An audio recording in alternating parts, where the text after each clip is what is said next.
Bonjour et bienvenue à notre présentation. À partir d'une recherche conduite en Suisse sur la place de la relation école-famille à l'intérieur d'une institution scolaire qui s'inscrit dans une perspective d'ethnographie critique de l'éducation, nous souhaitons partager ici une réflexion concernant plus particulièrement un aspect de notre dispositif méthodologique. Celui-ci prévoit que l'équipe de recherche soit constituée à la fois de chercheurs qui vont sur le terrain récolter des données et d'autres qui restent en dehors du terrain. Nous allons d'abord présenter les raisons de ce choix, directement en lien avec la perspective critique adoptée, puis nous discuterons d'un certain nombre de constats, voire de tensions apparues dans sa mise en œuvre.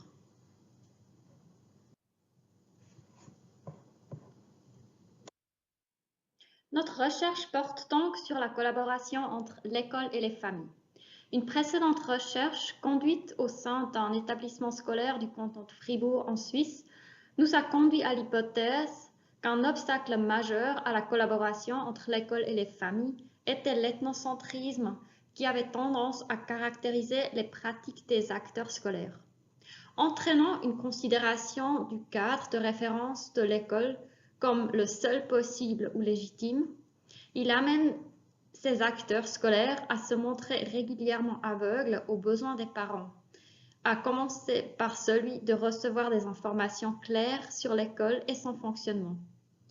La force de cet ethnocentrisme nous a conduit à nous intéresser, dans ce nouveau projet de recherche intitulé d'école, à sa dimension institutionnelle. Pour cela, nous avons déplacé notre regard sur les cadres de l'administration scolaire de ce même canton de Fribourg en Suisse. Dans une démarche ethnographique critique, le premier objectif de la recherche est de comprendre la manière dont la relation école-famille se joue dans cette administration scolaire,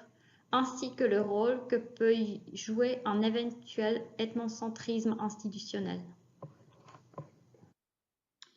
Alors, un deuxième but de la recherche d'école, qui est directement lié à son approche d'ethnographie critique de l'éducation, c'est que la réalisation même de la recherche favorise et accompagne un processus de décentration au sein de l'administration scolaire observée. Il s'agit d'un processus que nous documentons également sur le terrain. Ce faisant, nous nous inscrivons pleinement dans l'épistémologie post-positiviste de l'ethnographie critique, dans l'idée chère à Boltanski, par exemple, ou plus anciennement à Latter, de la recherche comme une praxis émancipatoire, de la recherche comme un moteur de transformation qui offre aux praticiens, pour reprendre ce que dit Gunther, l'occasion de réfléchir à ce qu'ils font, de réfléchir à ce qu'on leur dit de faire et de réfléchir à ce qu'ils voudraient faire. En participant à la recherche, les acteurs et les actrices de terrain, en l'occurrence les cadres de cette administration scolaire, sont encouragés à relier leur activité au contexte sociétal et à ses enjeux, et ce qui apparaît particulièrement nécessaire dans la perspective de décentration visée, et ce qui devrait ainsi leur ouvrir de nouvelles perspectives d'action.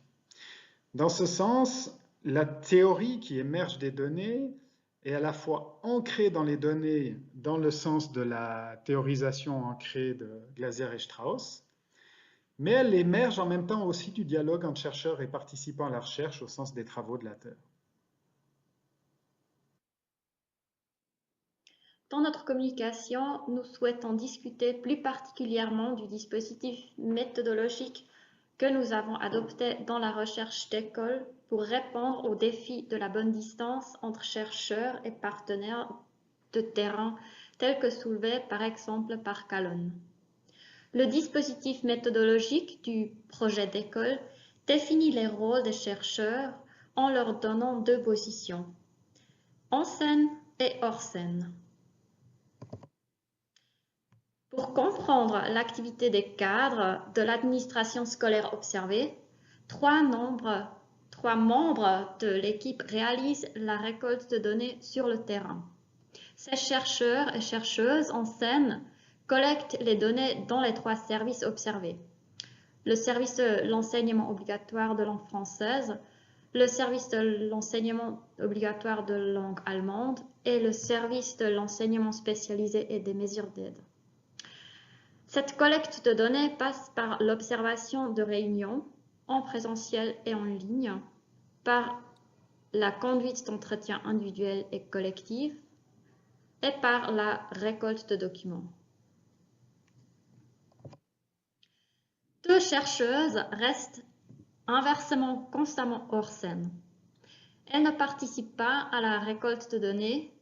ne rencontrent pas les cadres de l'administration scolaire concernée et travaillent uniquement sur les bases des données récoltées par leurs collègues.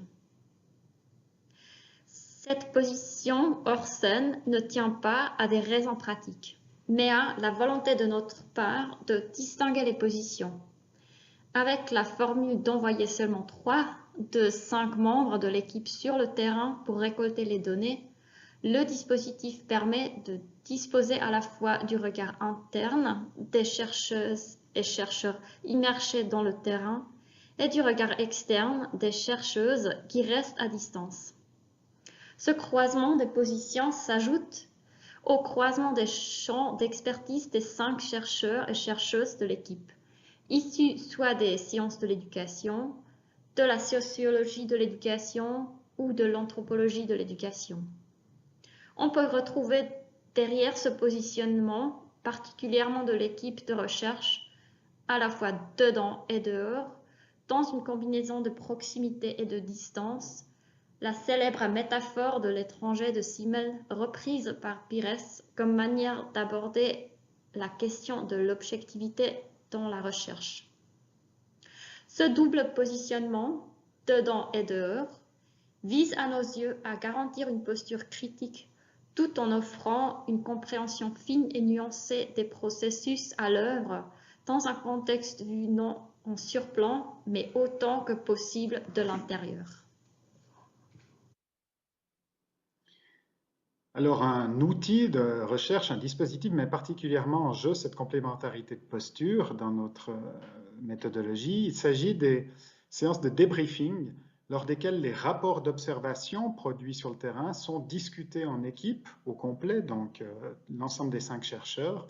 après que chaque personne en ait pris préalablement connaissance. Ces débriefings visent 3 buts. Le premier, c'est la clarification du contenu de tout ce qui ne serait pas suffisamment clair dans le rapport d'observation, la mise à jour des implicites de manière à rendre chaque passage du rapport le plus explicite, le plus factuel possible. Deuxième objectif, c'est l'interrogation à partir des données produites dans le rapport de la relation chercheur, acteur et actrice de terrain. C'est aussi que ce débriefing serve à interroger cette relation-là. Troisième objectif du débriefing, celui qui prend peut-être le plus de place dans le débriefing, c'est l'échange de pistes d'analyse, de pistes de compréhension, à creuser évidemment par la suite, mais de premières pistes sur la base des rapports débriefés. Le dispositif du débriefing, des rapports d'observation, est selon nous un élément important de la dimension critique de notre recherche.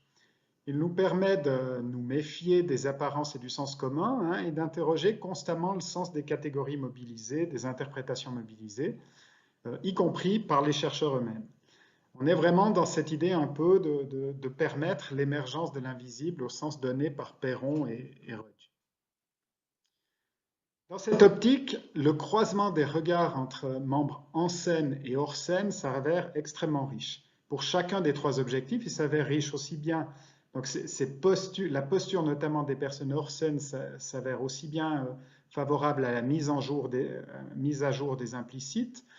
à la prise de recul sur la relation entre chercheurs et acteurs de terrain, qu'à proposer des pistes finalement le plus larges possible qui élargissent les angles de vue sur les données récoltées.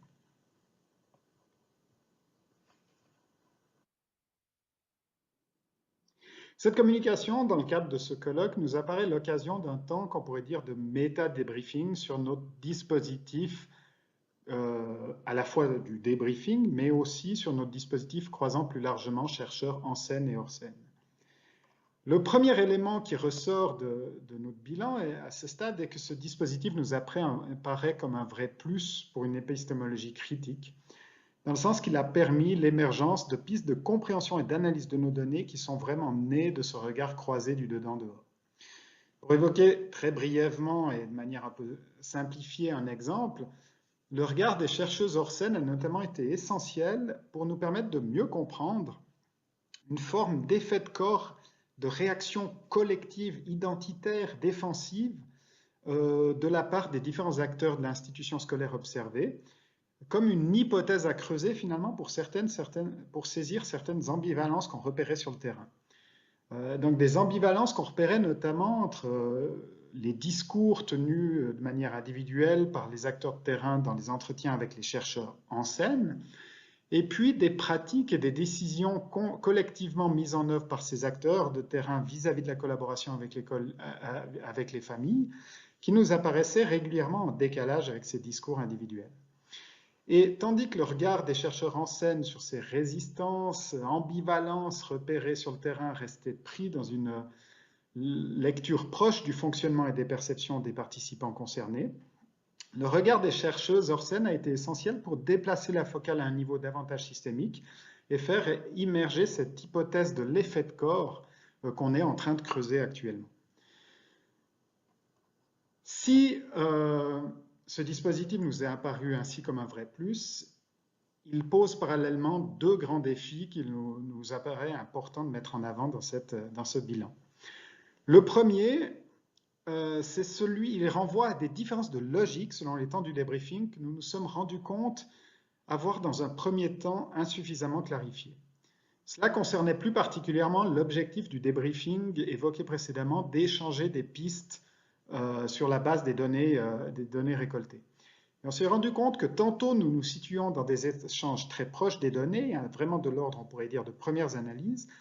tandis qu'à d'autres moments, les échanges prenaient davantage la forme d'un brainstorming se voulant un peu sans filtre, dans une forme d'ouverture large des possibles dans les lectures faites sur les données discutées. Et on s'est rendu compte de l'importance de peut-être mieux clarifier et séparer ces temps, qui peuvent être tous deux nécessaires, mais qui se situent dans des logiques franchement différentes. Et le fait de ne pas clarifier ces logiques pouvait mettre parfois mal à l'aise certaines personnes dans ce qui était proposé, notamment dans les temps de brainstorming.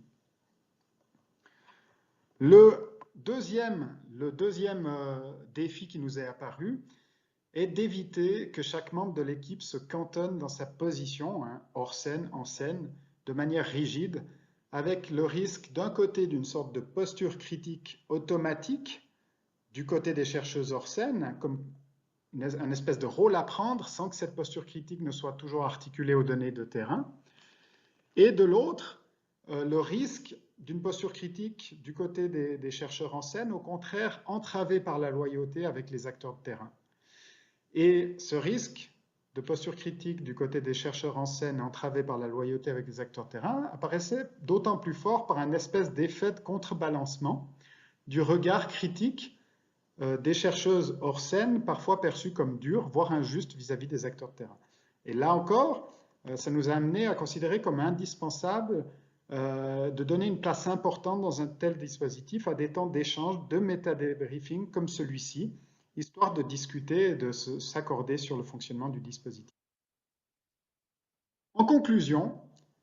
il nous semble que le dispositif mis en place est un dispositif exigeant, mais nous sommes convaincus de son intérêt dans une perspective critique qui cherche notamment à répondre au défi de la bonne distance entre chercheurs et partenaires de terrain. D'une part parce qu'il permet de questionner les catégories mobilisées, y compris par les chercheurs, et d'aller au-delà des apparences et du sens commun et des premières impressions que peuvent donner les données. D'autre part, parce qu'il permet de favoriser la décentration des chercheurs eux-mêmes, cette même décentration qu'on souhaite favoriser chez les cadres scolaires, une décentration parfois difficile lorsqu'on est immergé dans son terrain, tenter d'en adopter les implicites et les impensés. Par contre, un tel dispositif doit aller de pair avec une attention nécessaire à éviter un enfermement dans les postures liées aux positions en scène et hors scène. Éviter cet enfermement pourrait passer par le fait d'échanger parfois les rôles. Dans le cadre de notre recherche, ce n'est pas vraiment possible de par ce qui a été négocié avec le terrain. C'est aussi un terrain quand même relativement sensible et on ne se verrait pas finalement échanger les rôles de cette manière-là. Donc, il y a peut-être trois autres aspects sur lesquels conclure. C'est l'importance déjà évoquée des temps de méta-débriefing, l'importance aussi que tout ce dispositif